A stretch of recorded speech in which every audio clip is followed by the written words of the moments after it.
नमस्कार, hornbill TV देख रहे हैं आप। मैं हूं आपके साथ विशाल गर्ग। खबरों की शुरुआत करेंगे। 152 वीर सैनिकों का बलिदान दिवस। सीएम धामी ने दी वीर सैनिकों को श्रद्धांजलि। पूर्व मंत्री रमेश पोखरियाल भी इस दौरान उनके साथ रहे हैं मौजूद।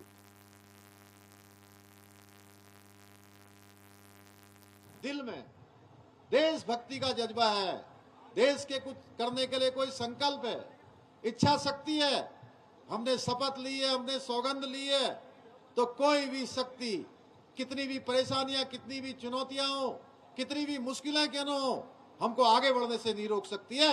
हमारा मार्ग किसी मामले में अवरुद्ध नहीं कर सकती है। भाइयों बहनों, स्वतंत्रता संग्राम के इतिहास में कई ऐसे वीर बलिदानी हैं जिनके नाम बहुत कम लोग जानते हैं। अभी मैं जो कह रहा था, हमारा प्रयास है कि हमारे आने वाली जो पीढ़ियां हैं वो ऐसे वीर बलिदानियों की जो कहानियां हैं, उनकी वीर गाथाएं हैं, उनके संघर्ष हैं और उनके द्वारा जो काम किए गए हैं, उनके योगदानों को पहचान दिलाएं। उनको जहां पर होना चाहिए, विभूषित होना चाहिए। जहां पर उनका स्थान है, वहां पर उनका स्थान होना चाहिए। आज ये काम हमारे प्रधानमंत्री जी के नेतृत्व में हो रहा है। अनेक स्वतंत्रता संग्राम की जो गौरवशाली गाथाएं हैं, उनको पुनर्जीवित करने के लिए देश के अंदर अनेक संग्रहालय बनाए जा रहे हैं और नई पीढ़ियों को उन सभी हमारे वीर बलिदानियों से, उन आंदोलनकारियों से परिचित करवाने का काम हो रहा है। पीढ़ी दर पीढ़ी इसको आगे बढ़ाने का काम हो रहा है। राज्य की सरकार भी निश्चित रूप से हमारे ऐसे वीर बलिदानियों के सम्मान में, मां भारती की रक्षा में जिन्होंने अपने प्राणों की आहुति दी है, ऐसे वीर सैनिकों और उनके परिवारों के कल्याण के लिए हम अनेक योजनाओं की शुरुआत कर रहे हैं। मैंने शुरुआत में कहा कि ऐसे स्थल हमारे लिए केवल एक दिन के ये कार्यक्रम करने के स्थल ना हो, ये स्थल पर 24 घंटे 12 महीने 365 दिन लोगों का मेला लगता रहे। भाइयों बहनों, लोग आते रहे और लोग जाते रहे, ऐसा स्थल बनना चाहिए। हमारी सरकार ने पिछले दिनों जो हमारे समिति के लोगों ने, हमारे यहाँ के जनप्रतिनिधियों ने कुछ मांग मेरे सामने रखी थी जो इस क्षेत्र के लिए होनी चाहिए थी। उसमें से मंगलोर झबरेड़ा सहारनपुर मार्ग, इस राजकीय इंटर कॉलेज का नाम वीर बलिदानी राजा विजय सिंह जी के नाम से रखे जाने का पीछे भी यही हेतु था कि हमारे नवोदित उदयमान छात्र छात्राएं, हमारे बेटे बेटियां उनके नाम से भली भांति परिचित हों। यहाँ का सौंदर्यीकरण कराया है स्मारक का, और जिस वट वृक्ष के पर पूर्व विजय अंग्रेजी हुकूमत ने राजा विजय सिंह जी को और उनके 152 साथियों को फांसी की सजा दी थी, उस बलिदान स्थल का पुनर्निर्माण और सौंदर्यीकरण का काम भी किया गया है। इसके अतिरिक्त हमने कुंजा बहादुरपुर के संग्राम को भारत की स्वतंत्रता का पहला संग्राम घोषित करने के लिए विधानसभा में संकल्प भी पारित किया था। देशराज कर्णवाल जी यहाँ बैठे हैं, इन्होंने उस समय इसको लाया था, जिसे भारत सरकार को भेजा गया है। भाइयों बहनों, वीर बलिदानियों की स्मृति में इसको सजीव रखना, इसको अपनी यादों में रखना, अपने स्मरण में रखना हम सभी का कर्तव्य है। इसके लिए शहीद राजा विजय सिंह स्मारक एवं कन्या शिक्षा प्रसार समिति के प्रयासों की भी जितनी सराहना की जाए उतना कम है। वो प्रत्येक वर्ष इस प्रकार के कार्यक्रम आयोजित करते हैं, हम सब लोगों को बुलाते हैं। और आज सच में, आज जैसा डॉक्टर निशंक जी कह रहे थे कि आज मेरे पहले से कार्यक्रम पहले से निर्धारित होने के कारण से मेरे को थोड़ा आने में मुश्किल थी, लेकिन सच बताऊं, एक तरफ भाई साहब निशंक जी कह रहे थे, हमारे समिति के लोग कह रहे थे, और मेरे मन में भी था कि मैं 2021 में आने के बाद फिर दोबारा इस पवित्र भूमि पर, इस पवित्र भूमि को नमन करने से वंचित रहा हूं, तो ये मौका मेरे हाथ से नहीं निकलना चाहिए। इस अवसर को मैं खोना नहीं चाहता था। और सच में इसलिए हमारी जो कन्या शिक्षा प्रसार समिति है, इसने न केवल वीर बलिदानियों के स्मृति को जीवन रखा है, बल्कि कन्या शिक्षा के माध्यम से समाज में बेटियों के सशक्तिकरण का अद्वितीय कार्य भी किया गया है। यह सभी कार्य हमारे समाज को प्रगतिशील और जागरूक बनाने की दिशा में मील का पत्थर साबित होगा। भाइयों बहनों, हमें यह भी समझना होगा मुजफ्फरनगर में हुए रामपुर तिराहा गोलीकांड की आज 30वीं बरसी है। इस मौके पर उत्तराखंड के मुख्यमंत्री पुष्कर सिंह धामी ने अलग राज्य की मांग करने पर सीने पर गोलियां खाकर अपने जीवन का बलिदान देने वाले राज्य आंदोलनकारियों को श्रद्धांजलि दी है। इस मौके पर सीएम के साथ पूर्व शिक्षा मंत्री रमेश पोखरियाल निशंक भी मौजूद रहे। वहीं कार्यक्रम को संबोधित करते हुए सीएम ने कहा है कि उन शहीद आंदोलनकारियों को नमन है जिनके बलिदान और संघर्ष से आज हमें ये राज्य मिला है। उस समय बहुत ही परेशानी में इस आंदोलन के दौरान हमारे आंदोलनकारियों को, हमारी माताओं बहनों को, हमारे नौजवानों को अनेक प्रकार से अत्याचार का सामना करना पड़ा, अत्याचारों को सहना पड़ा। और जो 2 अक्टूबर 1994 का दिन है, ये दिन बहुत ही एक गोलीकांड का काला अध्याय, सबसे क्रूर और गहरा जख्म देने वाला एक अध्याय है। और उत्तराखंड राज्य के लिए, उसकी अस्मिता के लिए शांतिपूर्ण आंदोलन कर रहे आंदोलनकारियों को तत्कालीन शासन प्रशासन द्वारा जिस प्रकार से अत्याचार किए गए थे और जिस प्रकार से यहां पर यातनाएं हुई और जिस प्रकार माताओं बहनों के साथ घोर बर्बरतापूर्वक उनके साथ उस समय अत्याचार हुआ, उसको कभी भुलाया नहीं जा सकता है। जब जब हम याद करते हैं तो वास्तव में याद आता है कि उनके लिए कितना कठिन समय था। बस रोकी गई, बस रोकने के बाद किस प्रकार से हर तरीके से एक निम्नतम स्तर पर जाकर उस आंदोलन को दबाने का प्रयास हुआ। मैं 2 अक्टूबर 1994 को रामपुर तिराहा गोलीकांड में जिन्होंने अपना बलिदान दिया, आंदोलनकारी रविंद्र रावत जी, सत्येंद्र चौहान जी, गिरीश भद्री जी, राजेश लखेड़ा जी, सूर्य प्रकाश थपलियाल जी, अशोक कैसिव जी एवं राजेश नेगी जी को मैं कोटि कोटि नमन करता हूं, उनको अपनी श्रद्धांजलि व्यक्त करता हूं, क्योंकि इन लोगों ने हमारे बेहतर भविष्य के लिए अपने वर्तमान को त्याग दिया और तब जाके हमको ये उत्तराखंड राज्य प्राप्त हुआ। उत्तराखंड की जनता, उत्तराखंड के लोग सदैव इनके ऋणी रहेंगे, इनके ऋण से कभी भी उऋण नहीं हो सकते हैं।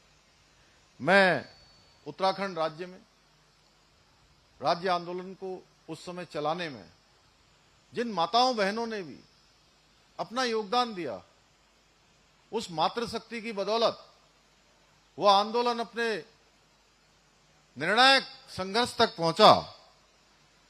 उन सभी माताओं बहनों का भी आज के दिन विशेष रूप से मैं स्मरण करना चाहूंगा, जो उस समय के सरकारों के द्वारा जो अत्याचार किया गया, जो आंदोलन को दबाने का प्रयास किया गया, वो उन अत्याचारों के आगे झुकने का उन्होंने नाम भी नहीं लिया।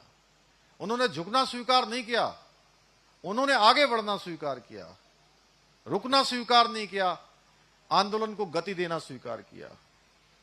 भाइयों बहनों, जिस उत्तराखंड राज्य निर्माण के लिए हमारे आंदोलनकारियों ने अपना सर्वस्व दिया, हमें अब उस उत्तराखंड राज्य को देश का श्रेष्ठ राज्य बनाना है। अभी आदरणीय निशंक जी ने बहुत विस्तार में, लेकिन बहुत सारी बातें यहां पर कही हैं। निश्चित रूप से आज हम उस दिशा में आगे बढ़ रहे हैं।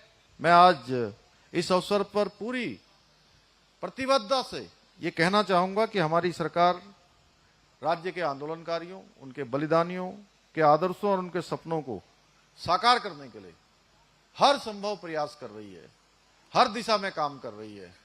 और जो भी कालखंड है, उसका एक एक पल और एक एक क्षण राज्य के लिए समर्पित होकर हमारे राज्य आंदोलनकारियों के सपनों के अनुरूप उत्तराखंड को आगे बढ़ाने के लिए हम काम कर रहे हैं।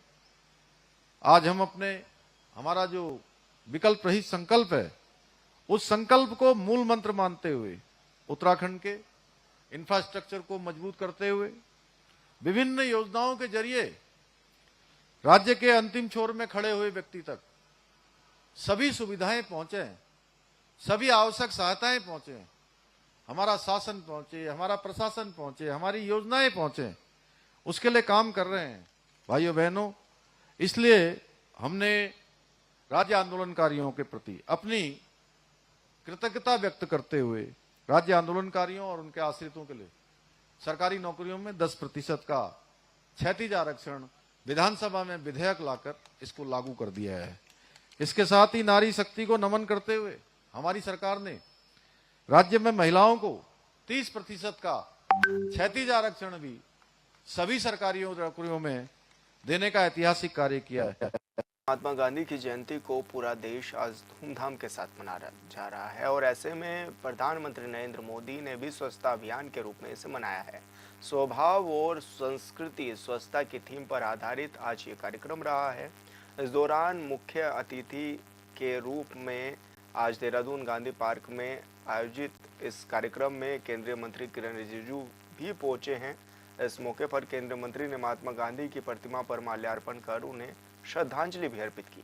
केंद्रीय मंत्री ने कहा है कि आज महात्मा गांधी की जयंती के साथ ही लाल बहादुर शास्त्री की भी जयंती है, साथ ही उत्तराखंड शहीद दिवस भी है। उन्होंने कहा है कि स्वच्छ भारत अभियान को आज 10 साल पूरे हो चुके हैं। पीएम के स्वच्छता अभियान को बहुत महत्व दिया जाता है। किरण रिजिजू ने यह भी कहा कि उत्तराखंड के गाँव और पहाड़ों में भी इसका असर देखने को मिल रहा है। उत्तराखंड मेरे लिए दिल के मेरे काफी करीब है और मैं भी पहाड़ी हूँ।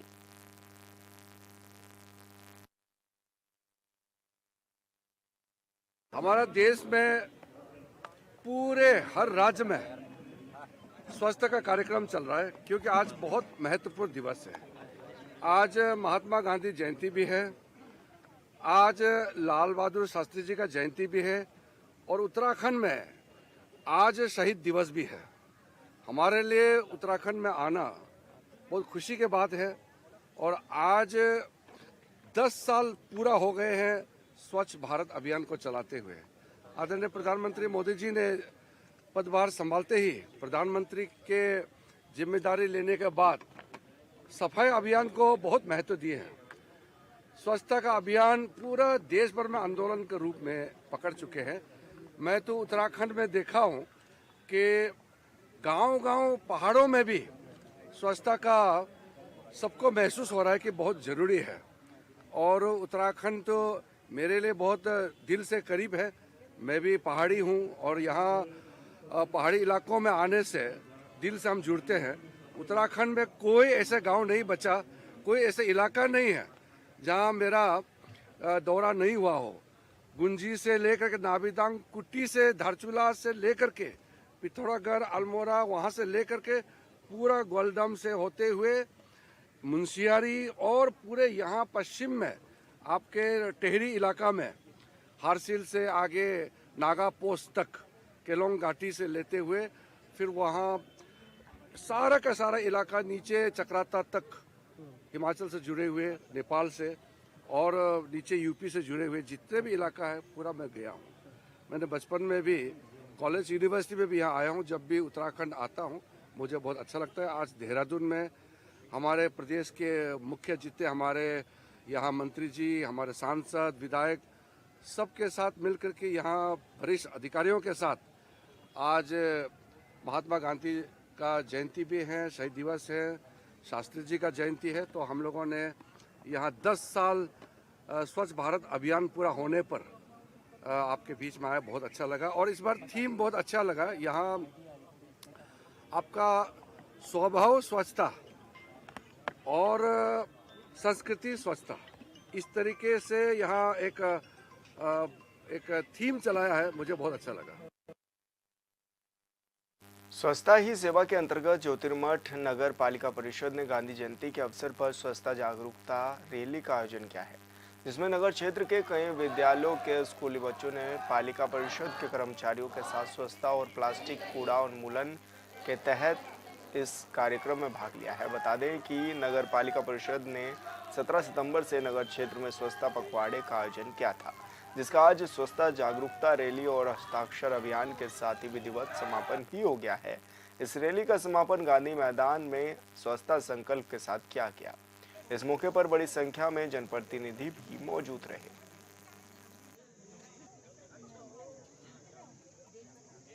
पालिका स्वच्छता में सबसे प्रथम स्थान है ही और विगत वर्षों से लगातार दूसरा प्राइज नगर पालिका जोशीमठ को मिल रहा है और इसमें सभी नगरवासियों को बहुत बहुत धन्यवाद दूंगा कि आप लोगों के द्वारा स्वच्छता में भाग लिया जा रहा है। और नगर पालिका का जो कार्यक्रम ये 17 सितंबर से सफाई पखवाड़ा का चल रहा था, आज गांधी जयंती के शुभ अवसर पर इसको समाप्त कर दिया गया है आज। तो मैं सभी लोगों से एक बार पुनः अपील करूंगा कि अपने घर को स्वच्छ रखें, जिससे हमारा स्वास्थ्य ठीक रहेगा। और सबको गांधी जयंती एवं लाल बहादुर शास्त्री की जन्मदिन की हार्दिक शुभकामनाएं। चमोली में राष्ट्रपिता महात्मा गांधी और पूर्व प्रधानमंत्री लाल बहादुर शास्त्री की जयंती मनाई गई, जहां अधिकारियों ने जिला कार्यालय परिसर में बापू और लाल बहादुर शास्त्री के चित्रों पर माल्यार्पण किया है। साथ ही स्वच्छता ही सेवा कार्यक्रम में विशेष सहयोग और योगदान करने वाले सामाजिक कार्यकर्ताओं, कर्मचारी और पर्यावरण मित्रों को डीएम ने सम्मानित भी किया और महापुरुषों के जीवन आदर्शों पर चलने का संकल्प लेने के साथ ही जिलाधिकारी ने सभी को स्वच्छता शपथ भी दिलाई है।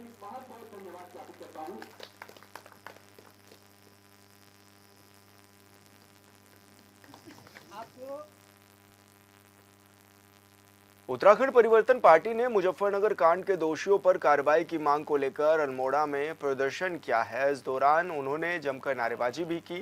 केंद्रीय अध्यक्ष पीसी तिवारी ने कहा है कि अनंत सिंह और बुआ सिंह समेत तमाम आरोपी अभी भी कानून की पकड़ से बाहर हैं और इनके खिलाफ सख्त कार्रवाई की जानी चाहिए।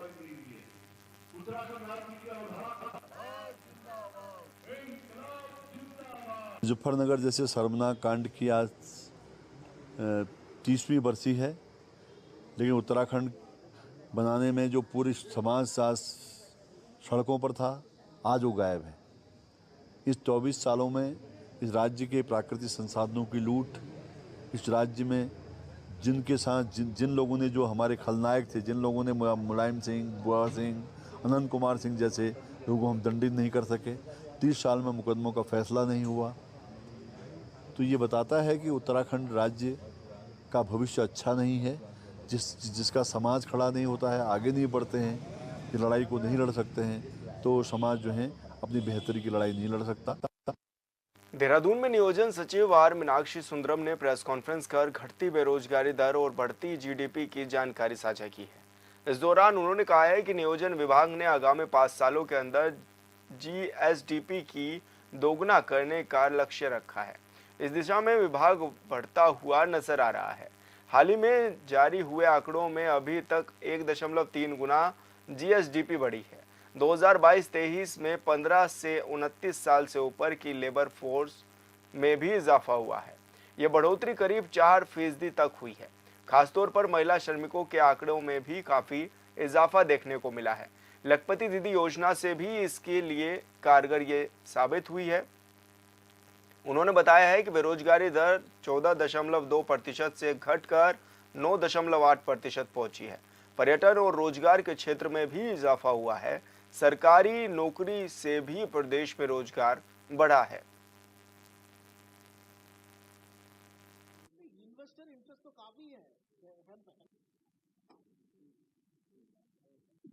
नियोजन विभाग में मैं कुछ रिसेंट में जो गवर्नमेंट ऑफ इंडिया के कुछ आंकड़े आए हैं उसको आप लोगों के साथ शेयर करना चाहता हूँ। ये सबसे पहला जो आंकड़ा है वो हमारा जीएसडीपी का है।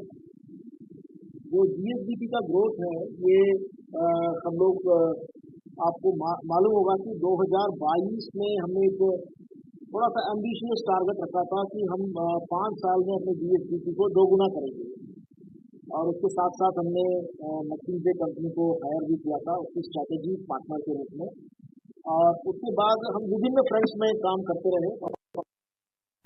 हरिद्वार जिलाधिकारी कर्मेंद्र सिंह ने हर मिलाप मिशन जिला अस्पताल का औचक निरीक्षण किया है। इस दौरान डीएम ने इमरजेंसी वार्डों में भर्ती मरीजों और उनके परिजनों से स्वास्थ्य सुविधाओं और डॉक्टरों की विजिट के बारे में भी जानकारी ली। उन्होंने ऑक्सीजन की उपलब्धता और कई उपकरणों की वर्तमान स्थिति का भी जायजा लिया। इसके बाद डीएम ने ओपीडी में पहुंचकर मरीजों से व्यवस्थाओं की भी जानकारी ली। इसके अलावा डीएम ने शौचालय निरीक्षण के दौरान गंदगी देखकर खासा नाराजगी भी जताई है। अस्पताल में सफाई व्यवस्था को बेहतर बनाने के लिए भी इस दौरान निर्देश दिए गए हैं।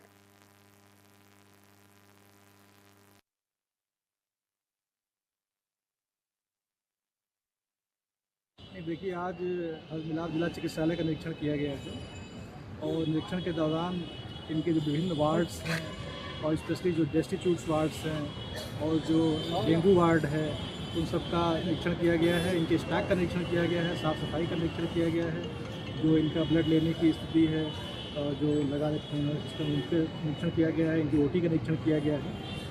तो बेसिकली ये बिल्डिंग बहुत ही जर्जर है और निष्प्रयोज्य घोषित होने की प्रक्रिया में है।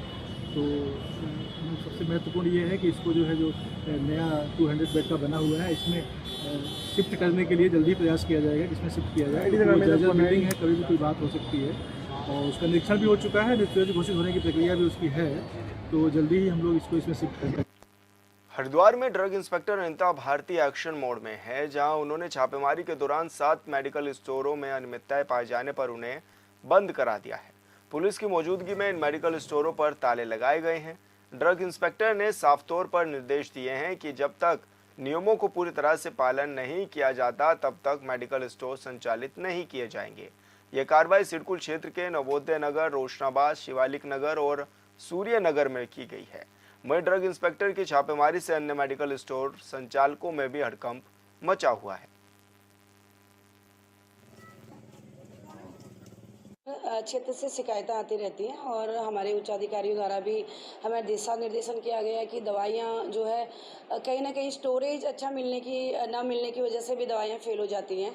तो कई लोग क्या करते हैं कि दवाइयों को जो उनको स्टोरेज चाहिए होता है उसके अकॉर्डिंग वो उसको स्टोरेज नहीं दे पाते हैं।